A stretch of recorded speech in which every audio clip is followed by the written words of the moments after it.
नमस्कार। नेता प्रतिपक्ष श्री चरणदास महंत इस प्रदेश के सबसे एक्सपीरियंस, सबसे अनुभवी नेता हैं और उन्होंने अपने अनुभव का लाभ उठाते हुए अब जो चाल चली है उससे पूर्व मुख्यमंत्री माननीय श्री भूपेश बघेल के जीतने की पूरी संभावनाओं पर कुठाराघात कर दिया है। अब आप बोलेंगे कैसे, तो ये बयान सुन लीजिए। एक संरक्षक चाहिए, अच्छा लाठी धर के बांधने वाला। नरेंद्र मोदी के खिलाफ अगर कोई लाठी धर के खड़े हो सकते तो तुम्हारे सांसद खड़े हो सकते।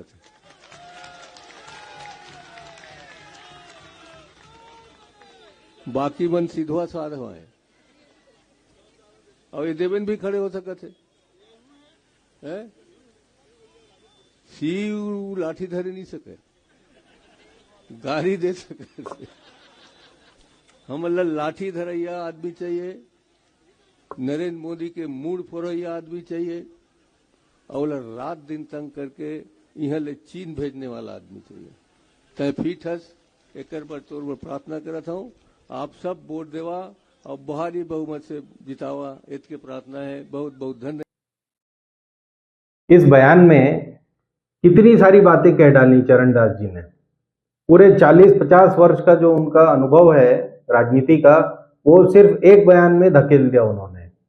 पहले बताया कि हमें संरक्षण चाहिए माननीय श्री भूपेश बघेल जैसे मजबूत आदमी का, फिर वो संरक्षण लेके वो लाठी से मोदी जी का सिर फोड़ देंगे, ऐसा सिर फोड़वा नेता चाहिए हमको।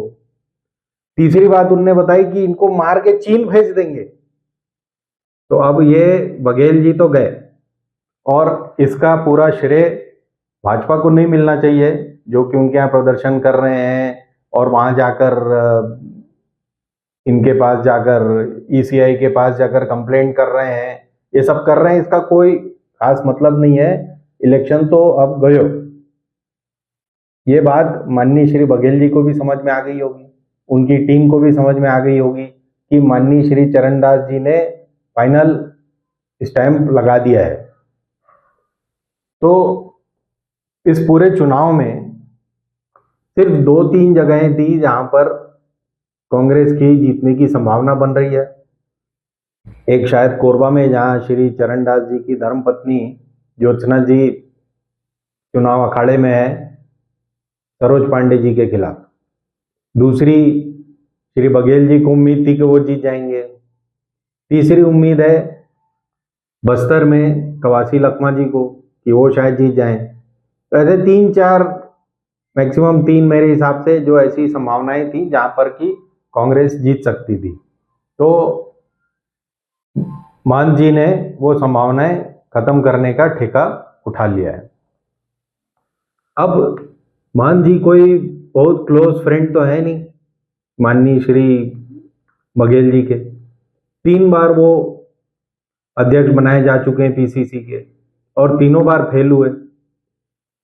पहले वो कहते थे कि जोगी जी ने फेल कर दिया, बाद में फिर मजबूत नेता होने की वजह से, सिर फोड़वा नेता होने की वजह से बघेल जी को बनाया गया था पीसीसी प्रेसिडेंट। बघेल जी ने आते ही चरणदास जी को ऐसे किनारे लगा दिया। फिर जब वो सरकार में आए तो फिर ऐसे करके उधर किनारे लगा दिया स्पीकर बना के। जब वो स्पीकर थे माननीय श्री चरणदास जी, तो उनको उनके हिसाब से न कलेक्टर पोस्ट करने दिए जाते थे, न एसपी डीएसपी तक, और वो थानेदार तक कोई पोस्टिंग उनके हिसाब से नहीं होती थी। आप ये देख ही रहे होंगे, रानू साहू, कौशल, और उसके बाद जितने मीणा जितने भी पोस्ट हुए हैं कोरबा में, रायगढ़ तक, जो कि लोकसभा क्षेत्र भी क्योंकि परिवार में ही था, महंत परिवार में, तो हम अगर पूरा लोकसभा क्षेत्र देखें तो वहां बघेल जी ने किसी की एंट्री नहीं होने दी थी।